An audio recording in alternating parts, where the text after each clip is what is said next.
Hi viewers, welcome to Spoorthi info Telugu channel.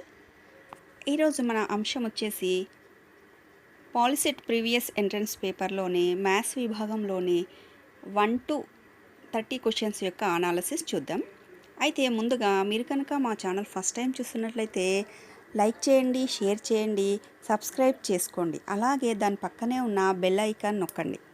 ఈ విధంగా చేసినట్లయితే మేము ఏ వీడియో అప్లోడ్ చేసినా వెంబడే మీకు నోటిఫికేషన్ వస్తుంది. మీరు త్వరగా చూసే అవకాశం లభిస్తుంది. ఇక మన అంశంలోకి వచ్చేద్దాం. మ్యాథ్స్ విభాగంలోని 1 to 30 క్వశ్చన్స్ యొక్క విశ్లేషణ. ముందుగా మొదటి ప్రశ్న, రెండు సంఖ్యల మొత్తము 1000 మరియు ఆ సంఖ్యల వర్గంల భేదము 2,56,000 అయిన ఆ సంఖ్యలు ఏవో మనం కనుక్కోవాలి. సంఖ్యలు తెలియదు కాబట్టి XY అనుకున్నాం అనుకోండి, అప్పుడు X + Y = 1000 అవుతుంది. అలాగే ఆ సంఖ్యల వర్గముల భేదం అంటే X² - Y² = 2,56,000 అవుతుంది. ఇక్కడ మనం ఒక ఫార్ములాను ఉపయోగించుకోవాలి. A² - B² = A + B × A - B. ఆ ఫార్ములా ప్రకారంగా చూసినట్లయితే A² - B² అంటే ఇక్కడ X² - Y² అవుతుంది. అది 2,56,000 = A + B × A + B అంటే ఇక్కడ రెండు సంఖ్యల మొత్తము 1000 × X - Y. ఆ విధంగా మనం సింప్లిఫై చేసినట్లయితే Y = మనకి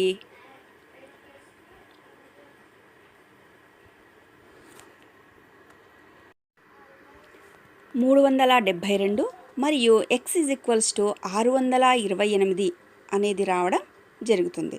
అంటే X, Y = 628, 372. అది ఆప్షన్ 2. కాబట్టి ఆప్షన్ 2 రైట్ ఆన్సర్.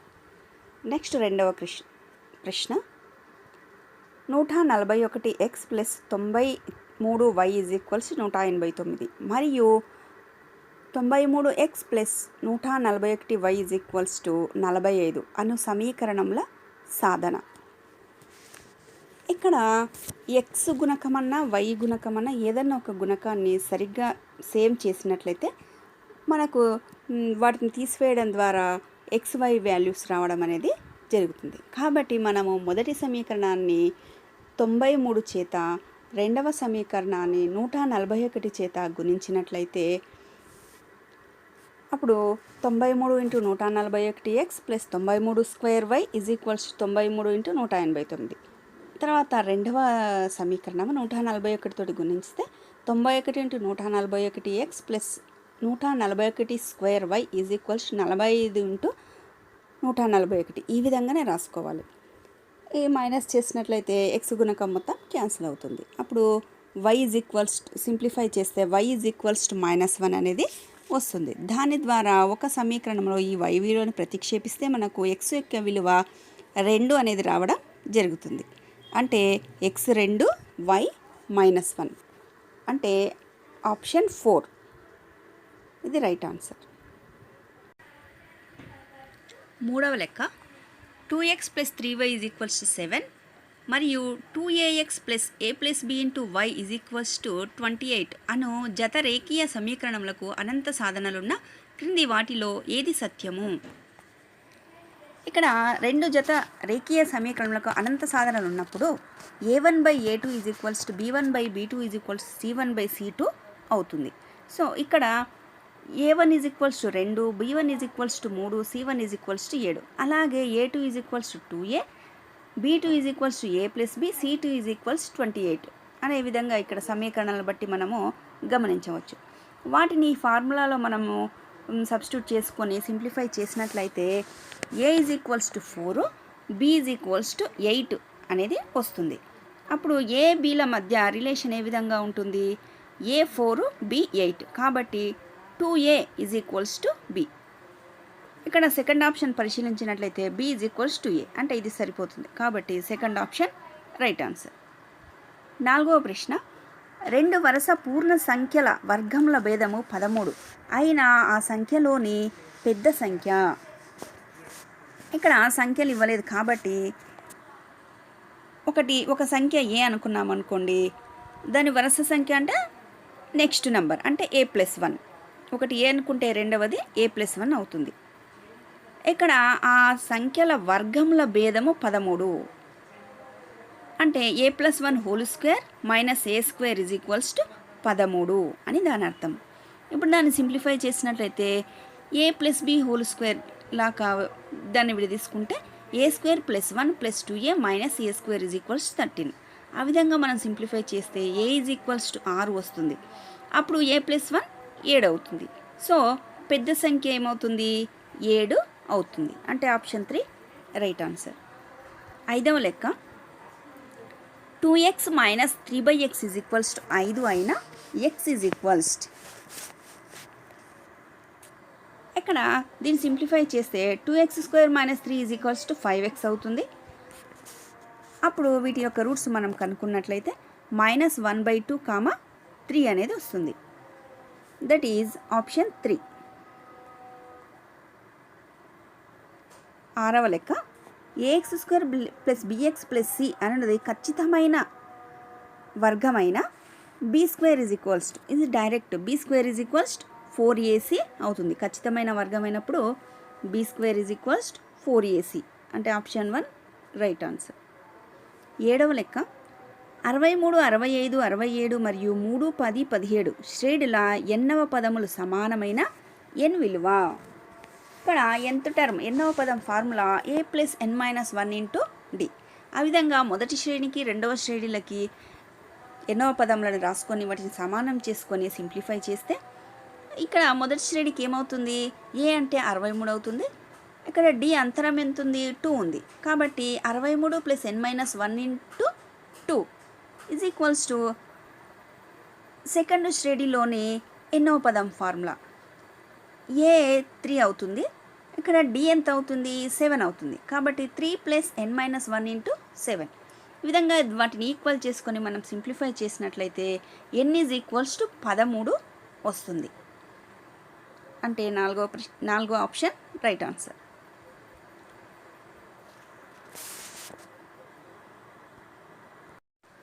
8వ లెక్క a, b మరియు c అనునవి అంక శ్రేణిలో కలవు మరియు a > 0 అయినా క్రింది వాటిలో ఏవి గుణ శ్రేణిలో కలవు. మనం ఇక్కడ ఆప్షన్స్ను పరిశీలించినట్లయితే a⁴, a⁴b, a⁴c అనేది గుణ శ్రేణిలో ఉంది.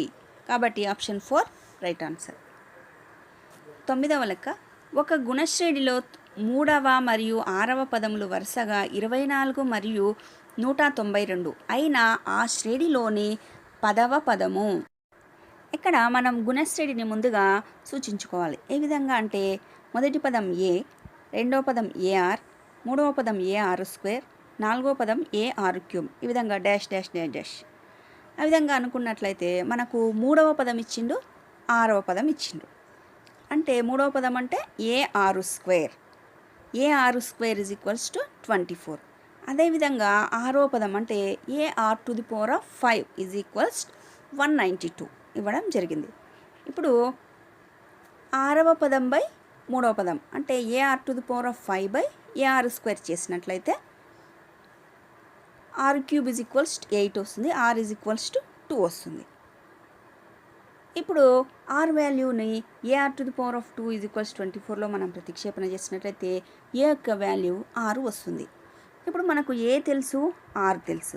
కాబట్టి మనకు కావాల్సిన పదం ఏది? 10వ పదం. సో 10వ పదము ఎన్నవ పదానికి గుణశ్రేణిలో ఫార్ములా ఏంటి? a × r⁴n−1. ఇప్పుడు a అంటే తెలుసు, r అంటే తెలుసు, n-1 అంటే 10-1. ఈ విధంగా అన్ని విలువలను ప్రతిక్షేపించుకొని సింప్లిఫై చేసినట్లయితే మనకు 3072 వస్తుంది. అంటే ఆప్షన్ 1 రైట్ ఆన్సర్. 10వ లెక్క 1 + 2 + 3 + dash dash dash dash n divided by 1 + 3 + 5 + dash dash dash 2n-1. దీని యొక్క విలువను మనం కనుక్కోవాలి. లవంలో ఉన్నది n సహజ సంఖ్యల మొత్తము అంటే n × n + 1/2. కింద బేసి సంఖ్యలు ఇవ్వడం జరిగింది. అయితే ఎన్ వరుస బేసి సంఖ్యల మొత్తము n+1 అవుతుంది. ఇక్కడ n ప్లేస్లో 2n-1 ఉంది కాబట్టి n+1 n ప్లేస్లో 2n-1 పెట్టుకొని మనం సింప్లిఫై చేసినట్లయితే n² అనేది వస్తుంది. అప్పుడు n × n+1 2/n² చేసి సింప్లిఫై చేసినట్లయితే n+1/2n వస్తుంది. అంటే ఆప్షన్ 2 రైట్ ఆన్సర్. 11వ లెక్క 0 0 మరియు a cos alpha, b sin alpha అను బిందువులో కలిపే రేఖా సమీకరణం. రెండు బిందువులు ఇచ్చినప్పుడు వాటి గుండా పోయే సరళరేఖా సమీకరణానికి formula y - y2 = y2 - y1/x2 - x1 into x - x2. ఇది ఫార్ములా మరొకసారి y - y2 = y2 - y1/x2 - x1 into x - x2.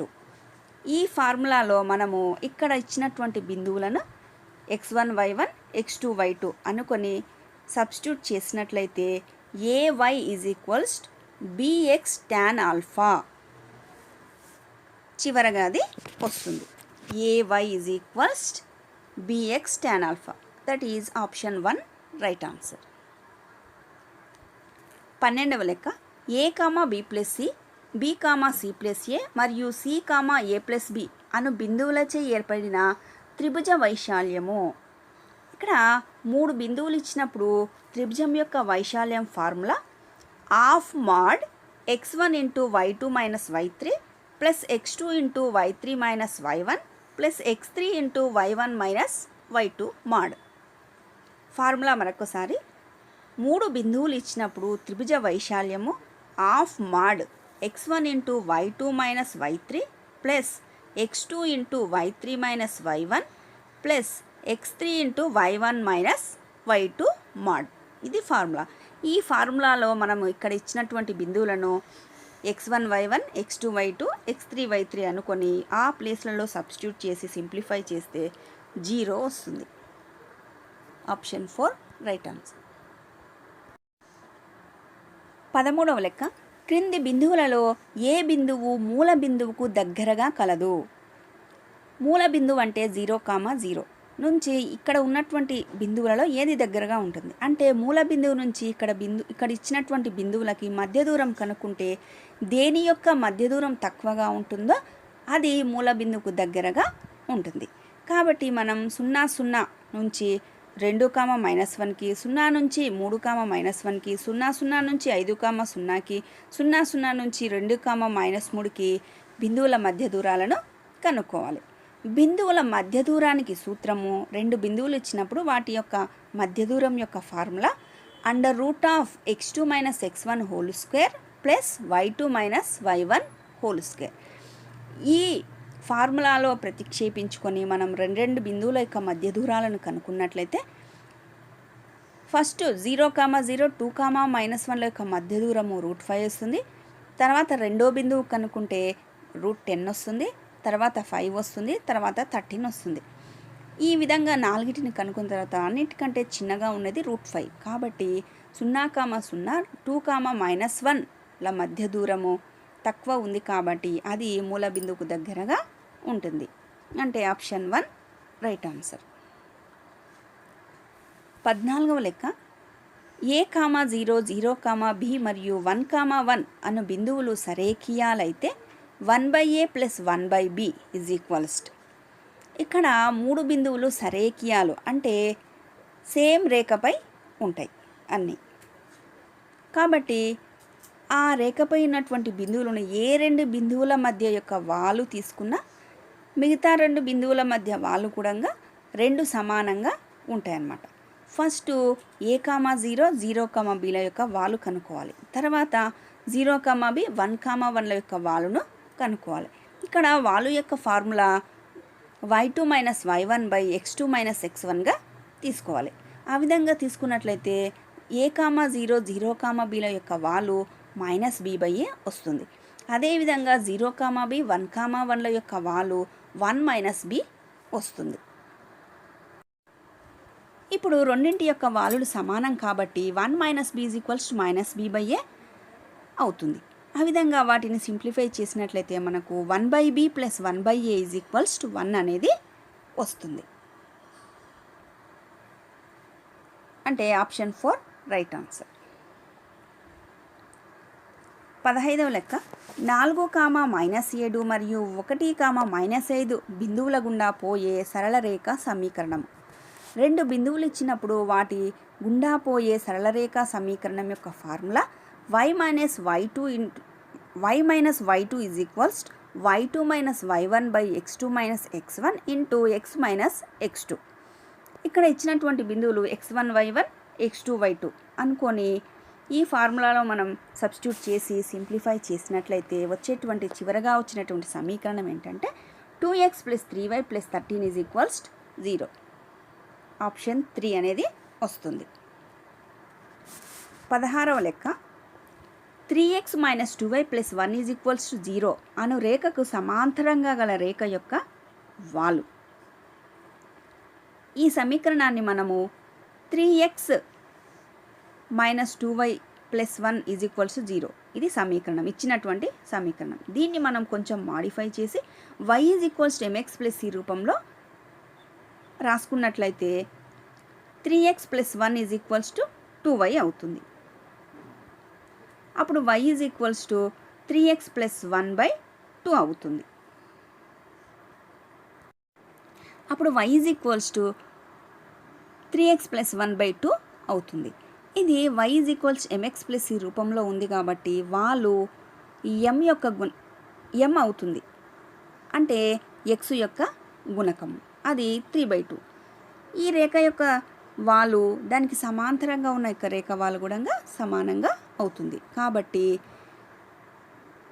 3/2 అనేది ఆన్సర్ అవుతుంది. అది ఆప్షన్ 2 రైట్ ఆన్సర్.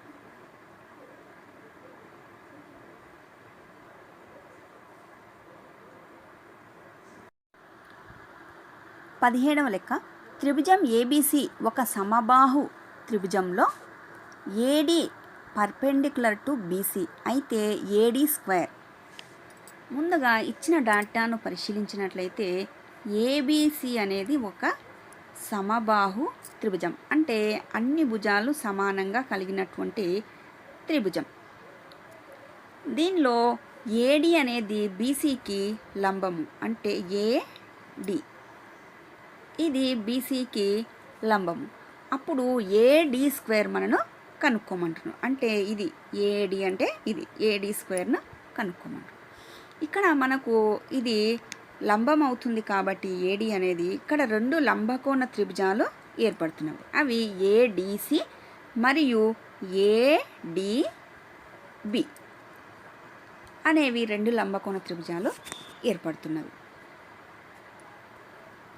అప్పుడు త్రిభుజం ఏడిసిని పరిశీలించినట్లయితే ఏసీ స్క్వేర్ ఈజ్ ఈక్వల్స్ ఏమవుతుంది, AD square plus DC square, భుజము స్క్వేర్ ప్లస్ భుజము స్క్వేర్, అంటే AD square plus DC square అవుతుంది. అప్పుడు మనకు కావాల్సింది AD square. AD square is equals to AC square minus DC square, AC square minus DC square అవుతుంది.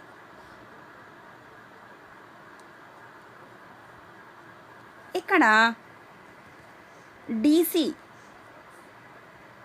అంటే ఈ డిసి అంటే హాఫ్ బీసీ, బీసీలో సగం. డిసి అంటే ఏంటి, బీసీలో సగం అంటే half BC. DC is equals half BC. అప్పుడు బీసీ ఈజ్ ఈక్వల్స్ ఏమవుతుంది, 2DC అవుతుంది. అప్పుడు BC is equals to 2DC అవుతుంది. బీసీ 2DC అంటే ఏసీ అంతే అవుతుంది, ఏబి కూడా అవుతుంది. ఎందుకు అంటే అది సమబాహు త్రిభుజం అని ఇచ్చింది. 3 భుజాలు కూడా సమానంగా ఉంటుంది. ఒక్క భుజం 2DC అవుతుంది కాబట్టి అన్ని భుజాలు కూడా 2DCనే అవుతుంది. ఇప్పుడు మనకు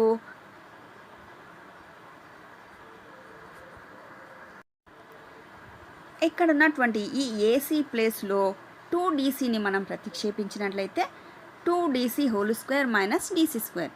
ఎందుకంటే AC ఈజ్ ఈక్వల్స్ 2DC అవుతుంది, BC అంతే ఉంటుంది, AC అంతే ఉంటుంది, AB అంతే ఉంటుంది. కాబట్టి 2DC హోల్ స్క్వేర్ అంటే 4DC square minus DC square, అప్పుడు 3DC స్క్వేర్ అనేది వస్తుంది. 3 అంటే ఆప్షన్ 2 రైట్ ఆన్సర్. 18వ లెక్క. 2 సరూప త్రిభుజముల వైశాల్యములు వరుసగా 121 చదరపు సెంటీమీటర్లు మరియు 64 చదరపు సెంటీమీటర్లు. మొదటి త్రిభుజంలో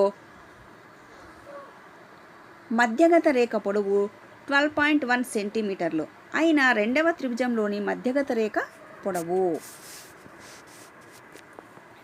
ఇక్కడ 2 త్రిభుజాలు ఇచ్చిండు, అవి కూడా 2 సరూప త్రిభుజాలు. తర్వాత వాటి వైశాల్యాలు ఇవ్వడం జరిగింది.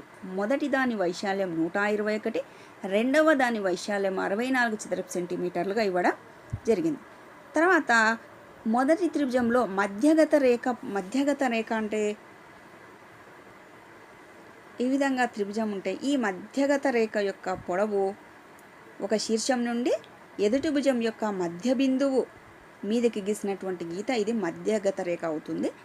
దాని యొక్క పొడవు 12.1గా ఇవ్వడం జరిగింది. అయినా రెండవ త్రిభుజంలోని మధ్యగత రేఖ పొడవు మనము కనుక్కోవాలి. ఇక్కడ 2 సరూప త్రిభుజాలు మధ్యగత రేఖలు ఇచ్చినప్పుడు వాటి వైశాల్యాలు ఇచ్చినప్పుడు మొదటి దాని వైశాల్యం బై రెండవ దాని వైశాల్యం ఈజ్ ఈక్వల్స్ మొదటి దాని భుజము స్క్వేర్ బై రెండవ దాని భుజము స్క్వేర్గా తీసుకోవాలి.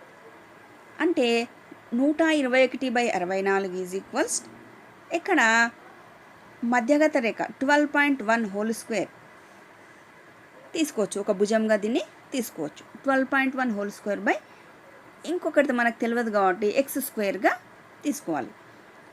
అంటే 121/64 is equals 12.1 whole square by X square. దీన్ని సింప్లిఫై చేసినట్లయితే మనకు ఎక్స్ ఈజ్ ఈక్వల్స్ 8.8 అనేది వస్తుంది. Option 4 right answer. 19వ లెక్క. త్రిభుజం ABC మరియు త్రిభుజం DEF అను త్రిభుజంలో AB/DE is equals BC/FE is equals CA/FD అయితే ఈ క్రింది వాటిలో ఏది సత్యమో. ఇక్కడ త్రిభుజాలను మనం గీసుకున్నట్లయితే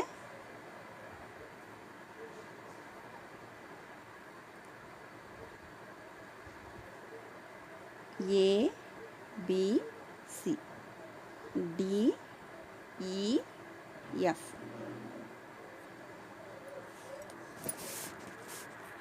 మొదటి ఆప్షన్ను పరిశీలించినట్టయితే FD అంటే ఈ భుజం, తర్వాత దాని సరూప త్రిభుజం CA ఇచ్చిండు, ఇది CA సరిపోయినాయి, ఇక్కడ భుజము ఇక్కడ భుజం. తర్వాత DE అన్నారు, DE అంటే ఈ భుజము. తర్వాత ఇక్కడ AB అంటే ఈ భుజము, ఇక్కడ కరెక్ట్గా సరిపోయినాయి భుజాలు, కాబట్టి మొదటి ఆప్షన్ కరెక్ట్ అవుతుంది. తర్వాత 2, 3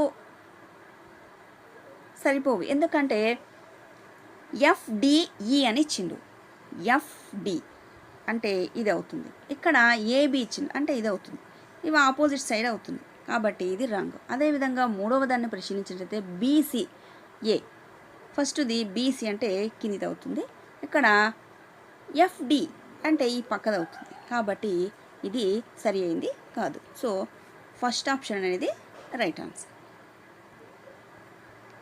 20వ లెక్క. 2 సరూప త్రిభుజముల చుట్టుకొలతల నిష్పత్తి 9:16 అయిన ఆ త్రిభుజముల ఉన్నతుల నిష్పత్తి. ఇక్కడ చుట్టుకొలతలు 2 సరూప త్రిభుజములు అన్నారు, తర్వాత వాటి చుట్టుకొలతల నిష్పత్తి వాటి ఉన్నతుల నిష్పత్తికి సమానం అవుతుంది. కాబట్టి 9/16 ఈజ్ ఈక్వల్స్ ఉన్నతులు తెలియదు కాబట్టి ఒకటి x ఒకటి y అనుకుంటే x/y అవుతుంది, అంటే అది కూడా సేమ్ 9:16 అవుతుంది, అంటే ఆప్షన్ 3 రైట్ ఆన్సర్. 21వ లెక్క. సమచతుర్భుజంలోని కర్ణములు డాష్తో ఖండించుకొనును. అంటే సమచతుర్భుజంలోని కర్ణములు ఎప్పుడు కూడా 90 డిగ్రీస్ తోటి ఖండించుకుంటాయి. అంటే ఆప్షన్ 4 రైట్ ఆన్సర్.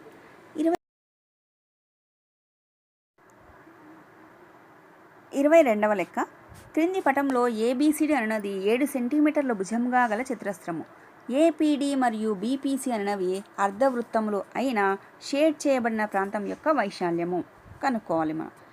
ఇక్కడ కింద ఫిగర్ను పరిశీలించితే ఇక్కడ డార్క్గా షేడ్ చేసినటువంటి ఈ భాగం యొక్క వైశాల్యాన్ని మనం కనుక్కోవాలి. అంటే వైట్గా ఉన్నటువంటి 2 అర్ధవృత్తాల యొక్క వైశాల్యాలను తీసివేసినట్లయితే మొత్తం చతురస్ర వైశాల్యం నుంచి ఈ అర్ధవృత్తాల యొక్క వైశాల్యాలను తీసివేసినట్లయితే మిగిలింది మనకు షేడ్ చేయబడినటువంటి ప్రాంతం యొక్క వైశాల్యం అనేది రావడం జరుగుతుంది. కాబట్టి మనం మొదట చతురస్రం యొక్క వైశాల్యాన్ని కనుక్కోవాలి. చతురస్రం యొక్క వైశాల్యము భుజము ఇంటూ భుజము. భుజము 7 సెంటీమీటర్లు కాబట్టి 7 × 7 = 49 చదరపు సెంటీమీటర్లు వస్తుంది. ఇక్కడ అర్ధవృత్తం యొక్క వైశాల్యము πr²/2. ఆ ఫార్ములాను ఉపయోగించుకొని మనము ఈ 2 అర్ధవృత్తాల యొక్క వైశాల్యాలను కనుక్కున్నట్లయితే 77/2 అనేది వస్తుంది. ఇప్పుడు చతురస్ర వైశాల్యం మైనస్ 2 అర్ధవృత్తాల వైశాల్యం కనుక్కుంటే 49 - 77/2. దీన్ని సింప్లిఫై చేసినట్లయితే 10.5 వస్తుంది. అంటే ఆప్షన్ 2 రైట్ ఆన్సర్. 23వ లెక్క. 2 వృత్తములు సి వద్ద స్పృశించుకుంటున్నాయి.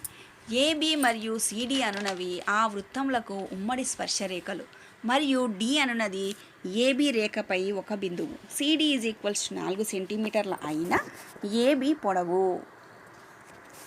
ఇక్కడ మనం ఒకసారి ఈ డేటా ప్రకారంగా ఒక ఫిగర్ని గీసుకున్నట్లయితే 2 వృత్తములు సి అనే ఒక బిందువు వద్ద స్పృశించుకుంటున్నాయి. ఈ విధంగా అంటే ఇక్కడ స్పర్శించుకునేటువంటి ఈ బిందువును సి అని ఇవ్వడం జరిగింది. తర్వాత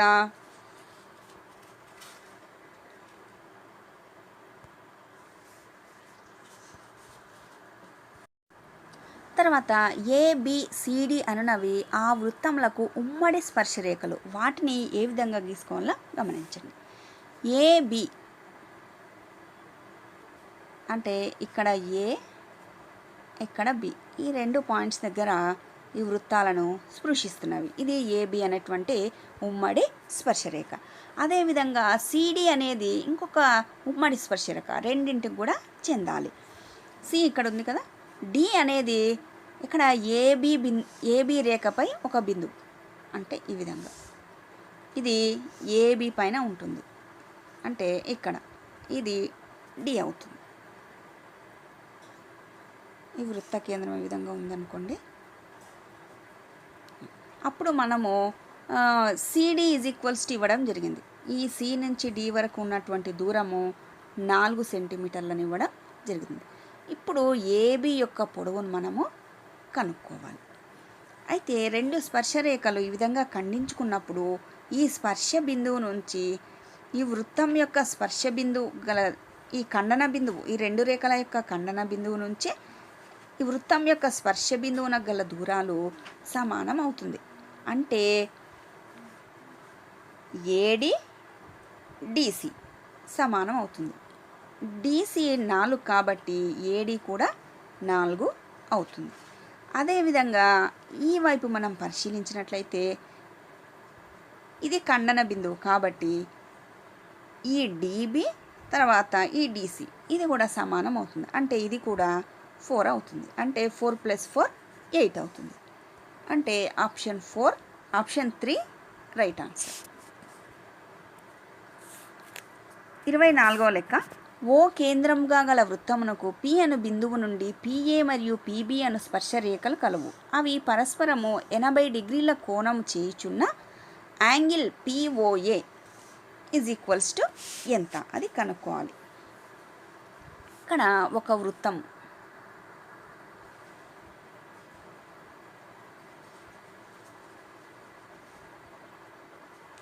ఓ కేంద్రం కలిగినటువంటి ఒక వృత్తము. ఇది పి అను బిందువు నుండి పిఏ మరియు పిబి అను స్పర్శరేఖలు కలవు. ఈ వృత్తమునకి పి అనేది ఏదో ఒక బిందువు, ఈ విధంగా ఒక బిందువును మనం సూచించుకున్నట్టయితే పిఏ, ఇక్కడ ఏ, ఇక్కడ బి అనే బిందువు ఈ వృత్తంపై ఉన్నదనుకుంటే ఈ పిబి అనేవి రెండు స్పర్శరేఖలు. అయితే అవి పరస్పరం 80 డిగ్రీల కోణం చేస్తున్నవి. అంటే ఇక్కడ 80 డిగ్రీలు ఉంది.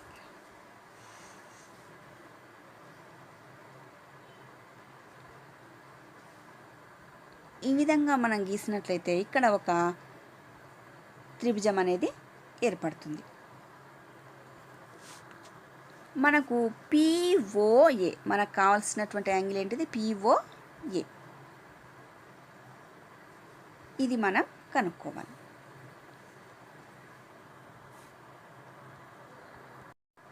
ఇక్కడ ఒక వృత్తానికి ఎప్పుడైనా స్పర్శరేఖ గీసినట్లయితే ఆ స్పర్శరేఖ వృత్త వ్యాసార్థంతో చేసే కోణము 90 డిగ్రీలు అవుతుంది. ఇది స్పర్శరేఖ, ఈ స్పర్శ బిందువు, ఇది స్పర్శరేఖ అవుతుంది. కాబట్టి ఇక్కడ చేసేటువంటి కోణము 90 డిగ్రీస్ అవుతుంది. ఇప్పుడు మనకు కావాల్సింది యాంగిల్ పిఓఏ. ఈ కోణం మనకు కావాలి. ఎప్పుడైనా త్రిభుజంలోని కోణాల మొత్తము 180 డిగ్రీలు ఉంటుంది. ఇక్కడ 90 డిగ్రీస్ ఉంది, ఇక్కడ కోణము ఇది మొత్తం 80 డిగ్రీలు. కాబట్టి ఇక్కడ ఉండేటువంటి కోణము 40 డిగ్రీలు ఉంటుంది. 40, 90, 130, మొత్తం 180 కాబట్టి 180 మైనస్ 130 అంటే 50 డిగ్రీలు అవుతుంది. అంటే ఇక్కడ ఉండేటువంటి కోణము 50 డిగ్రీలు వస్తుంది. అంటే ఆప్షన్ 4 రైట్ ఆన్సర్. 25వ లెక్క. క్రింది పటంలో ఓ కేంద్రంగా గల వృత్తంనకు ఏపీ అనున్నది ఒక స్పర్శరేఖ. ఓపీ ఈజ్ ఈక్వల్స్ 4 సెంటీమీటర్లు మరియు యాంగిల్ ఓపీఏ ఈజ్ ఈక్వల్స్ 30 డిగ్రీలు అయిన ఏపీ విలువ. మనకు ఏపీ అంటే ఇక్కడ ఉండేటువంటి ఈ విలువ మనకు కావాలి. దానికోసము ఇక్కడ ఉన్నటువంటి మనము ఈ కోణాన్ని 30 డిగ్రీలు ఈ కోణాన్ని పరిశీలించినట్లయితే cos 30 వాల్యూ కనుక్కుంటే మనకు ఏపీ విలువ వస్తుంది. cos 30 ఈజ్ ఈక్వల్స్ టు ఆసన్న భుజము అంటే ఏపీ బై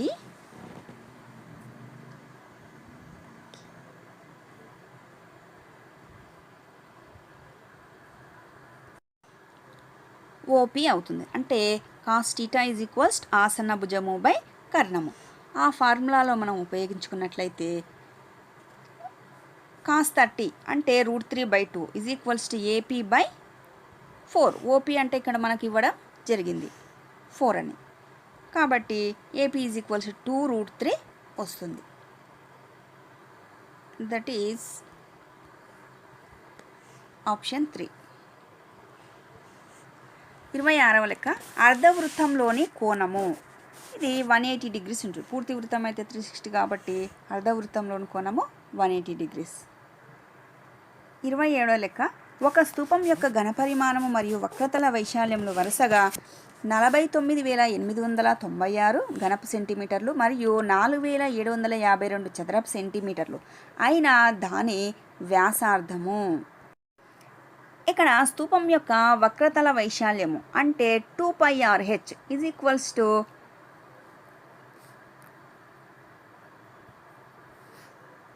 4,752. అలాగే ఘనపరిమాణము πr² ఈజ్ ఈక్వల్స్ టు 49,896 అనేది ఇవ్వడం జరిగింది. అప్పుడు వైశాల్యం బై ఘనపరిమాణం బై వైశాల్యం చేసినట్లయితే πr² by 2πRh is equals 49,896 by 4,752 వస్తుంది. దాన్ని సింప్లిఫై చేసినట్లయితే r ఈజ్ ఈక్వల్స్ 21 వస్తుంది. అంటే ఆప్షన్ 2 రైట్ ఆన్సర్. 28వ లెక్క. స్తూపాకారంగానున్న పెన్సిల్ ఒక చివర చెక్కి ఆ చివరను ఒక శంకువు ఆకృతిలో మారిస్తే దాని పొడవులో మార్పు లేకుండా పెన్సిల్ యొక్క వ్యాసము 1 సెంటీమీటర్ మరియు శంకువు ఆకృతి భాగం యొక్క ఎత్తు 2 సెంటీమీటర్లు అయినప్పుడు చెక్కబడిన భాగం యొక్క ఘనపరిమాణము. ఇక్కడ శంకువు యొక్క ఘనపరిమాణము 1/3 πr²h. అది ఫార్ములా. దానిలో 1/3 ఓకే. పై అంటే ఇక్కడ పై వాల్యూ 355/113గా తీసుకున్నారు. తర్వాత r². r అంటే ఇక్కడ ఏమవుతుంది 1/2 అవుతుంది. అంటే దీని వ్యాసము 1 కాబట్టి r అంటే వ్యాసార్థం కాబట్టి 1/2. 1/2 × 1/2 × h. ఇక్కడ శంకువాకృతిలో మలిచినటువంటి భాగం యొక్క ఎత్తు 2 సెంటీమీటర్లు ఇచ్చింది కాబట్టి × 2. ఆ విధంగా చేసినట్లయితే మనకు ఆ చిన్నగా చిక్కినటువంటి శంకువు యొక్క ఘనపరిమాణము 0.5 సెంటీమీటర్ క్యూబ్ అనేది వస్తుంది. అంటే ఆప్షన్ 3 రైట్ ఆన్సర్. 29వ లెక్క. ఒక సమచతుర్భుజంలోని కర్ణముల పొడవులు వరుసగా 10 సెంటీమీటర్లు మరియు 24 సెంటీమీటర్లు అయిన దాని వైశాల్యము. 2 కర్ణముల పొడవులు ఇచ్చినప్పుడు దాని యొక్క ఆ సమచతుర్భుజం యొక్క వైశాల్యం ఏమవుతుందంటే ½ d1 d2. అంటే కర్ణముల పొడవులు 1/2 × 10 × 24 120 అనేది జవాబు రావడం జరుగుతుంది. అంటే ఆప్షన్ 2 రైట్ ఆన్సర్. 30వ లెక్క. tan θ = 1/√7 అయిన cos² θ - sec² θ cos² θ + sec² θ వాల్యూని మనము కనుక్కోవాలి. ఇక్కడ ఇచ్చినటువంటి ఫార్ములాను మనము సైన్ కాస్లలోకి మార్చుకున్నట్లయితే cosec² θ అంటే 1/sin² θ - sec² θ అంటే 1/cos² θ. కింద cosec² θ అంటే 1/sin² θ + 1/cos² θ. ఈ విధంగా మనం మార్చుకున్నట్లయితే సింప్లిఫై చేస్తే దీన్ని ఏం చేయాలండి, ఒక చిన్న sin² θ చేత పైన కింద గుణించండి.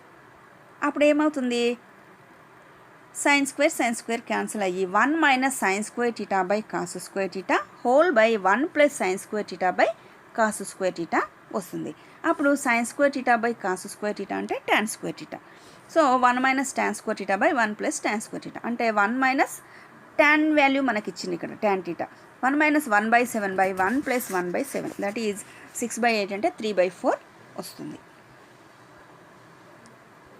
3/4 అంటే ఆప్షన్ 4 రైట్ ఆన్సర్. 31 ప్రశ్న నుంచి 60 ప్రశ్నల వరకు ఇంకొక వీడియోలో చూద్దాము. అంతవరకు మీరు ఇచ్చినటువంటి సూచనల ప్రకారంగా 1 to 30 క్వశ్చన్స్ని ప్రాక్టీస్ చేయండి. All the best. Okay, bye.